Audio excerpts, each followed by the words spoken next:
fans. Pose with the pose with the pose with the fans. Pose with the pose with the fans. Pose with the fans. Pose with the fans. The winner takes it all. Halo kakak. Hai, Kak. Aku boleh nanya nggak sih kak? Boleh Kak, mau nanya apa ya Kak? Kakak tahu nggak apa itu PTW? Boleh jelasin nggak kak? Tahu sih Kak PTW. PTW itu berdiri sejak 1 Januari 1961 Kak. Terus PTW ini bergerak di bidang jasa konstruksi, industri, realty dan perdagangan Kak. Terus PTW ini merupakan PT BUMN juga Kak. Oh gitu ya kak. Iya. Thank you ya kak. Iya Kak. Kak, buru-buru nggak? Nggak kak. Boleh nanya Kak? Boleh. Oke. Mau nanya sih Kak, Kakak tahu nggak kronologi PT Kasus W? Tahu loh kak. Kronologi kasus PTW ini tercuat ketika PTW ini ingin melakukan penerbitan saham perdana kak, yang kita bisa kenali sebagai IPO kak, yang dimana secara bersamaan adanya pergantian direksi baru yang berinisial MC kak, dan saat MC ini memimpin perusahaan PTW ini, dia menemukan adanya ketidakwajaran dari laporan keuangan pada tahun 2004 sampai 2008 kak, sehingga dia melakukan pengauditan dan mendapatkan hasil bahwasannya PTW ini mengalami overset. Overstatnya kira-kira berapa Kak? Oversetnya itu sebesar 5 miliar kak. Wah besar juga ya Iya Kak? loh kak. Itu dari proyek apa Kak? Atau dari mana dapatnya 5M Kak? Overset ini didapat dari 2 proyek kak. Yang pertama proyek saat pembangunan kantor gubernur Riau, dan yang kedua itu saat pembangunan gelanggang olahraga kak.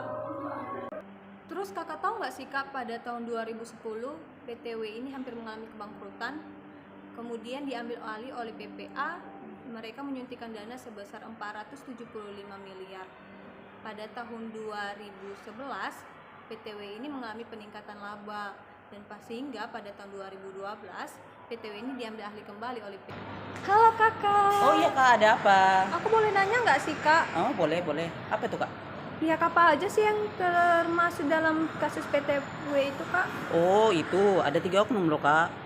Yang pertama berinisial U, yang kedua berinisial KM, dan yang ketiga berinisial BM. Terus ada loh 2 kantor akuntan publik juga yang terlibat di dalamnya. Oh gitu ya Iya, kak. Kak. Itu ya kak. Oh iya Kak, sama-sama Kak. Kak, Iya, aku Kak. boleh nanya Kak? Boleh Kak. Kak, kan ada PTW itu kan Iya. ada pelanggaran yang dilakukan PTW itu. Jadi apa pelanggaran yang dilakukannya? Pelanggaran yang dilakukan itu Kak manipulasi terhadap laporan keuangan, karena mereka dengan sengaja melakukan salah saji pencatatan atau overstate sebesar 5M di laporan keuangannya, dan itu hasil 2 proyek Kak. Oh, Kak, terima kasih Kak. Iya Kak. Kak boleh nanya enggak? Apa itu, Kak? Kan Kakak tahu enggak dampak dari PT Kasus W ini? Kan Kasus W ini sudah melakukan overstate sebesar 5 miliar Kak. Jadi dampaknya yang diberikan itu apa ya Kak? Oh ada dampaknya. Dampaknya itu kan dia merusak citra BUMN, karena kan PT ini kan juga termasuk dari BUMN. Iya. Terus yang kedua itu banyak investor ini yang sudah tidak mau lagi berinvestasi di PT ini, PTW ini. Terus yang ketiga itu menambah deretan perusahaan di Indonesia yang melakukan kecurangan atau fraud Kak.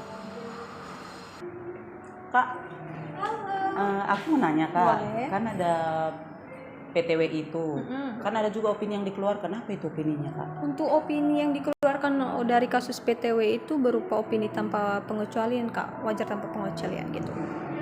Terus kan ada juga penyelesaian masalahnya Kak. Apa itu penyelesaiannya Kak? Untuk penyelesaian kasus PTW yang pertama kak, 3 direksi dinonaktifkan, yang kedua yaitu untuk kantor akuntan publik dibekukan gitu kak.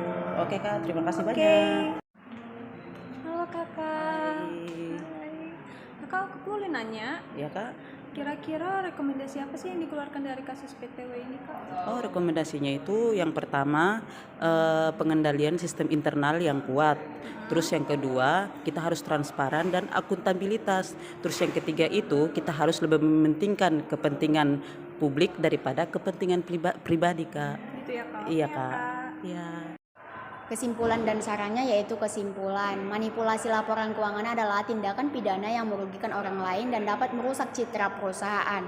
Sarannya bagi perusahaan lebih transparan dalam melaporkan laporan keuangannya agar investor tidak kecewa dan mau menanamkan modal di perusahaan tersebut. Sarannya bagi investor lebih berhati-hati dalam berinvestasi pada suatu perusahaan. Terima kasih.